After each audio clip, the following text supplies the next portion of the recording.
तो hello guys, कैसे हैं आप लोग। मेरा नाम है सुरेश और मैं हाजिर हूँ एक और वीडियो लेके, महाभारत रिएक्शन वीडियो लेके।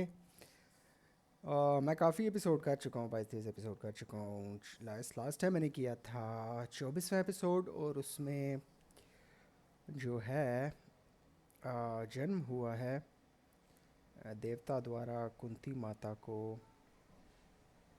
युधिष्ठिर का। अब दूसरी ओर जो है वो होपफुली जल्द ही जो है जन्म होगा दुर्योधन का। एंड देन ऑब्वियसली और पांडु और जो है उनकी स्टोरी स्टार्ट होगी। जितना मैंने अभी तक देखा है, बहुत सी नई चीज़ें सीखी जो मुझे पता नहीं था। एंड मैं हमेशा हमेशा कहता हूँ कि काफ़ी टाइम पहले मैंने देखा था लास्ट टाइम जब सीरीज़ चली थी, और इतने टाइम बाद देख के बहुत सी जो पुरानी यादें हैं वो बहुत सी पुरानी मेमोरीज़ हैं जो वापस आ गई हैं। अब जैसे लास्ट एपिसोड में वाला भजन था, जग में समय महाबलवान, वो वाला जो है मुझे याद आ गया। मैं सोच रहा था कहीं सुना हुआ है, तो आई गेस इसी और म्यूज़िक बहुत अच्छा था पूरी सीरीज़ का। इसके अलावा let's see how it goes. I am on the 25th episode now and let's start 25th episode.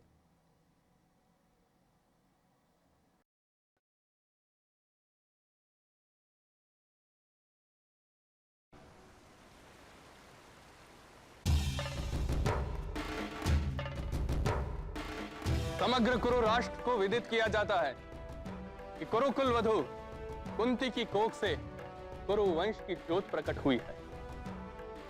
Divya चिन्हों से अंकित, ऐश्वर्य गुणों से मंडित पुत्र रत्न का जन्म हुआ है।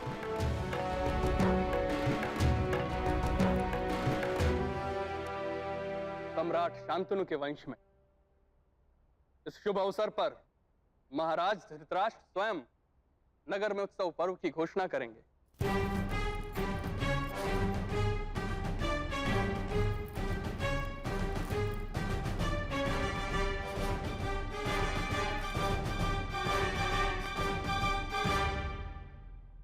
गुरुजनों और सभासदों, ईश्वर की कृपा से आज पितृलोक में कुरुवंश के पूर्वज प्रसन्न होंगे।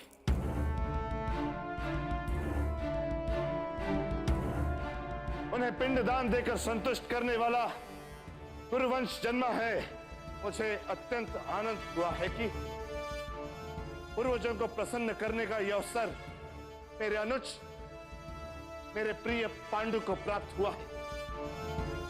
समग्र राज परिवार की ओर से संपूर्ण राष्ट्र में होम, हवन और यज्ञ के आयोजन हो, दान और दक्षिणा की धारा बहे। जिस प्रकार प्रभात का प्रकाश संपूर्ण सृष्टि को आनंद से भर देता है, उसी प्रकार कुरुवंश का यह नया प्रकाश हमारे इस प्रजा के हृदय को सुख और आनंद से भरे, ऐसा आयोजन हो। यह कुरु सम्राट धृतराष्ट्र का आदेश है।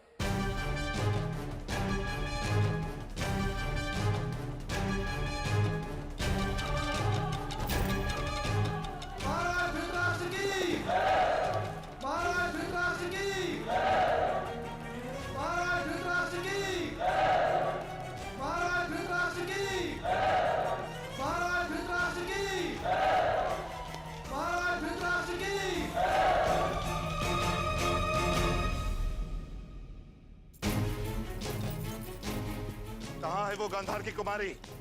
कहां है वो मेरा दुर्भाग्य बनकर आने वाली स्त्री? महाराज, महारानी सो रही है। बड़ी कठिनाई से आज हमें निद्रा आई है। तो जगाओ उसे।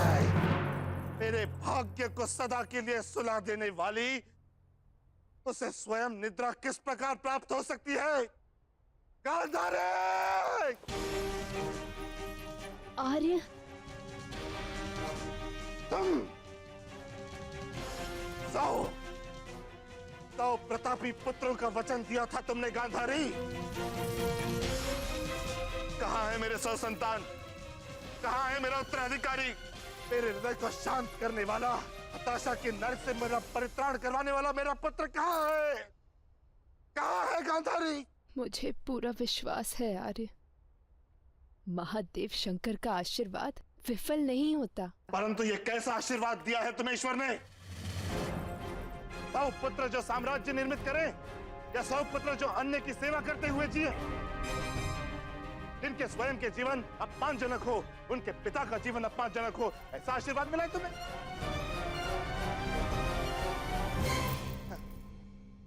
वास्तव में तुम्हें कोई वरदान मिला भी था या फिर ये सब कुछ एक छल है? अब तक तुम्हें प्रसव क्यों नहीं हुआ गांधारी? जन्म और मृत्यु का क्षण कोई भी नहीं जान सकता। इस उत्तर से मैं संतुष्ट नहीं हूं गांधारी। मुझे तुमसे सदैव निराशा ही प्राप्त हुई है, सदैव निराशा ही प्राप्त हुई है। अपने नेत्र पर पट्टी बांधकर तुमने मेरा उपहास किया, फिर भी मैंने दूसरा विवाह नहीं किया। उस कुंती को ही देख लो, पांडु तो उसके लिए सौत भी लिया है, फिर भी उसने पांडु को एक पुत्र दिया, और मैंने तुम्हें सम्मान दिया, तुम्हारी भावनाओं का विचार किया, महारानी का पद दिया, फिर भी समय पर तुमने मुझे पुत्र नहीं दिया गांधारी। इसी कारण तुमने मुझे समय पे पुत्र नहीं दिया, क्योंकि मैंने तुम्हें आवश्यकता से अधिक सम्मान दिया। हाँ, यही मेरी भूल थी। यदि तुम्हारे सामने प्रतिस्पर्धा होती तो अब तक प्रसव कर लिया होता तुमने।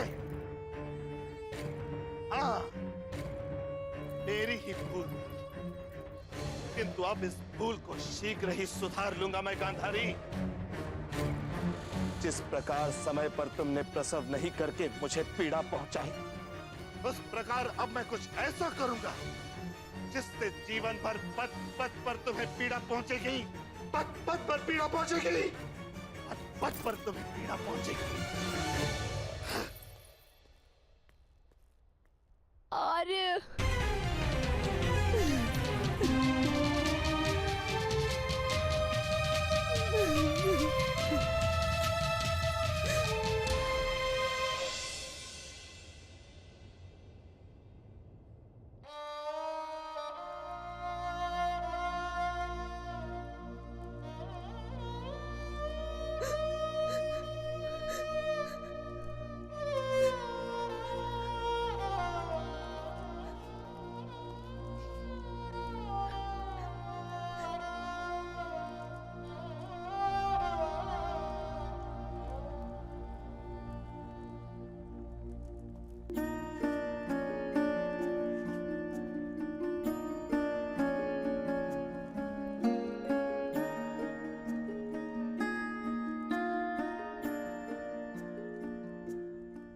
गांधारी,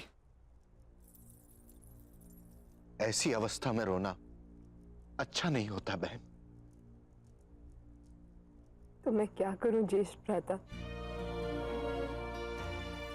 जब दुर्भाग्य के मेघ मस्तक पर मंडरा रहे हो तो आंखों से ही बरसते हैं। नहीं गांधारी, नहीं, ऐसे विचार मत करो गांधारी। तुम्हारे गर्भ से स्वयं भगवान शिव का वरदान जन्म लेने वाला, इसे दुर्भाग्य कहकर भगवान का अपमान मत करो, इसे तप समझो। कितना तप, कितनी प्रतीक्षा और कितनी पीड़ा सहन करनी होगी मुझे। जितनी अधिक धूप पेड़ सहता है, फल भी उतना ही मधुर होता है। पर मेरे पति का धैर्य टूट रहा है और इसमें उनका कोई दोष नहीं है। पत्नी के रूप में मैंने उन्हें हमेशा हताशा ही तो दी है, केवल हताशा। बहुत दीर्घ प्रतीक्षा के बाद मुझे मेरे पति का प्रेम प्राप्त हुआ था। वो अमूल्य संपत्ति भी मेरे हाथ से छूट रही है।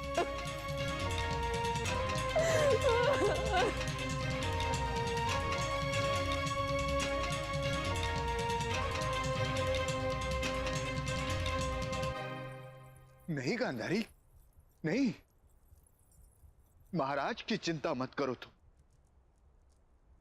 उन्हें तो अपने क्रोध पर अंकुश नहीं है, किंतु वो तुम्हारे साथ अन्याय करने की चेष्टा नहीं करेंगे, क्योंकि वो जानते हैं उनके 100 पुत्रों को तुम ही जन्म दोगी, और कोई भी पुत्र अपनी माता पर अन्याय करने वाले पिता को कभी भी प्रेम और आदर नहीं देता। इतना तो महाराज को ज्ञात ही होगा। प्रणिपात महारानी। महारानी, एक रक्षक महाराज का संदेश लेकर आया है। क्या संदेश है? महारानी, महाराज ने अपने कक्ष में उपस्थित होने की आज्ञा दी है। पर मैंने तो प्रण लिया है, मंदिर से बाहर नहीं निकलूंगी जब तक मेरा। आपको नहीं महारानी, आज्ञा। क्या? आज्ञा आपकी मुख्य परिचारिका के लिए है।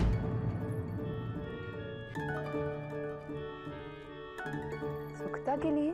हाँ महारानी, महाराज ने सुगदा को सज श्रृंगार करके अपने कक्ष में उपस्थित होने की आज्ञा दी है।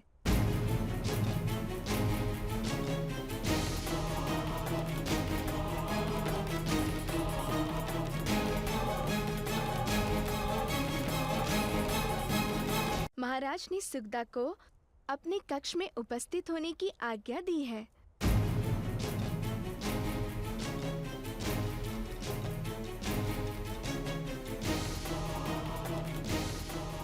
मुझे? क्यों?